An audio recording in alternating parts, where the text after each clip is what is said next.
Hi, my name is Keith and welcome to my YouTube channel. In today's video, we're going to learn about how to trade boom and crash in 2023. So I'm going to share with you about 5 tips you can use to trade boom and crash in 2023. So without wasting any of your time, let's begin. So what's the first tip?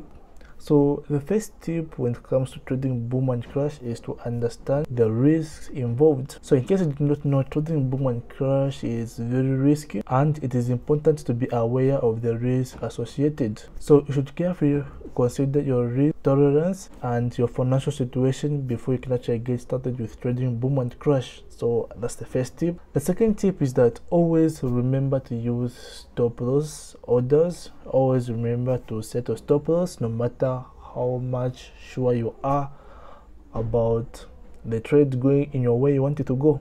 So what is a stop loss order? Well, a stop loss order is an order to sell a security when it reaches a certain level, okay, to help or limit potential loss.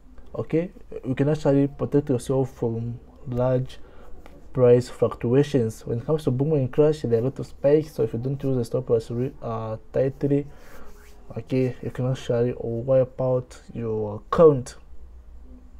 Okay, the third tip when it comes to trading boom and crash in 2023 is that don't limit yourself to trading boom and crash alone. You can actually trade step index, volatility indices, jump index, what else, basket indices.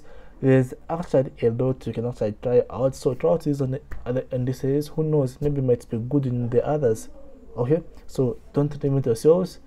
Okay, also people tend to trade only boom 1000 and crash 1000. Well, there's boom 500, boom 300, crash 1000, crash 500, crash 300.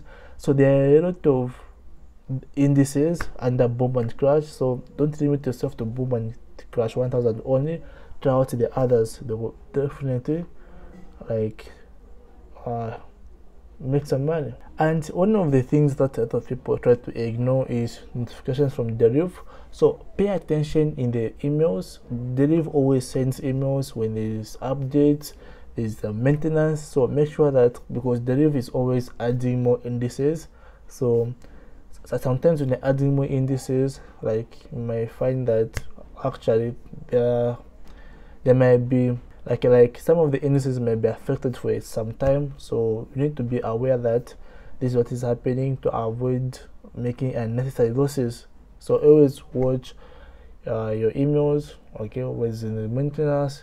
It's important not to try and trade at all and wait for all the maintenances to finish. Okay, and lastly, boom and crash is very unpredictable, so always be ready for losses. So I guess these are the 5 tips I had for you on how to trade boom and crash in 2023. If you learned something from this video, give it a like. For more videos like this, go and subscribe. Bye for now. This is Keith.